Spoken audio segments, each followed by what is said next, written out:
afternoon and the Merc is finally starting to look like a proper car again. Well, a proper engine at least. I've basically put it back together. Inlets on, cam covers on, throttles on. Obviously need to plug everything back in, but the general, the basics is all there. As you can see from the last video, boost pipe goes straight through the firewall. Yeah, sorry if it sounds a bit, well, not great on this video, but I'm using the internal mic again because the external mic adapter is weak as shit and broke yesterday. So yeah, back to using this. Yeah, I think I've probably already said, but I was always planning to use methanol injection to increase the fuel in on this, really, to match the boost. Hence the 1000cc Devil's Own jet there. But now I've looked at the injector sizes, they're fucking tiny. I know, you know, people have gone over 400 horsepower on these injectors with a whole lot of fuel pressure, and these run higher than 3 bar as standard anyway. I think standard fuel pressure's 4.5, I can't remember. But yeah, while people have gone over 400, even that plus that one methanol jet just isn't enough for what I'm, well, hoping it might make. So I've got a few options really. Bigger injectors, which I don't really want to do because A, it's money, B, if I go more than very slightly bigger, that I can't just tweak the fuel pressure or hope the ECU learns a bit. It would need a whole remap for it, you know. They can only be slightly bigger for the ECU to cope, or I just add even more methanol.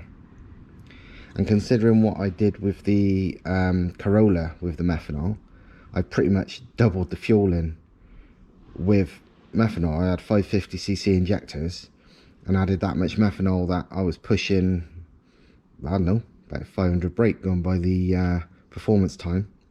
So yeah, I'm thinking add some more methanol. But then the question was, wow, no, not really, it wasn't a question. When I thought add some more methanol, I thought, hang on, that gives me an opportunity to do something else, and I'll show what that is now. Do you remember a couple of videos ago, it had a big front mount? Then Thomas had the bright idea of going through the bulkhead, so I turned the big front mount into what would be a big charge cooler on the inside of the car.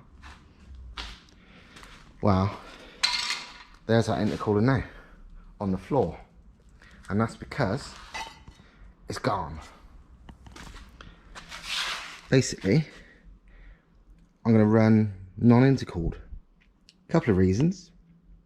Well, a few reasons. One, the inlet temps aren't going to be that ridiculous because I'm not going to be running a huge boost. I'll be surprised if I'm making more than about 1 bar. Secondly, and most importantly, like I said, I have to inject a lot more methanol than I currently would be with the 1 litre, and even that's a lot. So I reckon I'm probably going to need at least 2000cc of methanol, and so another jet. And with that much methanol, to be perfectly honest, you know, the methanol's almost taking care of 50% of the fuel in. It doesn't need an intercooler, really. The methanol will do that much cooling that intercoolers, you know, the extra weight of it is, and the extra complex, you know, complexity, because it's going to be a charge cooler. That thing weighs a ton anyway. But obviously with charge cooler, you've got water, you've got a water radiator, you've got a header tank, you got the pump and all that. Even a good pump isn't cheap. So I thought, bollocks to it. Let's run non-intercooled, because the car is literally going to be running 50% methanol on boost. So I made this, all with scraps I had lying around. I decided to put the filter a bit further away, just, you know, to lower charge temps a bit. It shouldn't get really hot in here anyway, in all honesty, because this is all going to be wrapped to fuck. It'd be colder than under the bonnet by a long way. So yeah, I extended that out a bit, and then that's like a proper elbow for a whole set turbo there. It goes on with a V-band. I just found that upstairs. It had a gigantic outlet on it, so well, it weren't just a gigantic outlet, but it wasn't like a normal hose fitting. It was some weird thing. It wasn't a V-band either. So I cut that off, and luckily the size of it is pretty much equal to both that piece of alley pipe which I found lying around, and also the MAF sensor diameter. It's about 3 1/4, if I remember rightly. Yes, slightly over 3 inches, because those there are 3 inches, the later ones, because it's going to go out the turbo about, what, 8 inches or so to the MAF, because you generally want a bit of straight pipe. They say 6 inches at least before a MAF, and they say ideally a bit after, so it's another 8 or so. Then it necks down. It's quite a nice sort of bell mouth necking down from the 3 1/4 to a 3, then 2 45s, and then straight into the engine. So super quick, super simple, super light. The only bad thing now is I can't TIG weld, so I'm gonna have to get Thomas to do all this, unfortunately. I want to learn to TIG weld. He said he'd teach me, but I don't think he can teach me fast enough. I'll be TIGging these up. But currently they've done the good old masking tape mock-up, which is brilliant for mocking up exhaust and boost pipes, because it's surprisingly strong. So yeah, I'm really pleased with how it looks, and I'm confident that it should perform perfectly well. As you see, the MAF's there. It's normally right by the throttle body, but now it's there. On the E55 we blew through it, but we left it in a standard location. But it's a fucker for slipping off there, because there's no real hose lips on these. But I've modified this one. You can't see it because it's covered in tape now, but I've modified this one, so now there is proper lips that you can put a hose clamp over, so it should stay together no problem. And it's going to be there, so I'm going to need to extend the wire, but it being blow through works fine. That's what we did on the E55, and it works lovely. So yeah, it's going to be, that's all going to be alley. Basically the only silicone hoses is going to be joining the intake pipe to the turbo, joining the MAF both sides, and then between that boost pipe and the throttle. So mostly metal, mostly aluminium. A few joiners so it can take the flex, and just so it's easy to take apart if need be. And happy days. Next thing I suppose I better do is finish the exhaust from there to the downpipes. And that reminds me, I don't think I can, because I think I've left the downpipes at home, the original ones, and obviously I want the flanges from them to do it with. Bollocks. I think I have anyway. But yeah, that's where we are with this. Obviously this is all going to get wrapped like hell. Well, exhaust side is, intake side won't. But yeah, we're nearly there. I mean, I've still got the option, of course, of going even bigger on the methanol, or adding slightly bigger injectors and tweaking the fuel pressure and stuff to suit. But this should probably be fine. I think I might get a progressive controller for the methanol, like I had on the Corolla, because it helps set it up properly. Makes it a lot easier to get right, so you can go overly big on the jets and then turn it down a bit on the controller if need be. So I don't know, it's money though. I don't like spending money, I'm a cheapskate, but this and the Corolla needs one. I mean, the Corolla's, you know, that one's not going anywhere, so I guess I'll have to have another one. AEM do one as well, you know, it's all, these companies do one. But yeah, I don't know. But yeah, that's where we are, and I'm pretty chuffed with how this looks, I must admit. So time for the next step, although I haven't actually worked out what that is. As you would have seen earlier in the video, I've pretty much mocked up all the boost piping and everything, and now I have been completing, although it's not finished yet, the pre-turbo exhaust piping.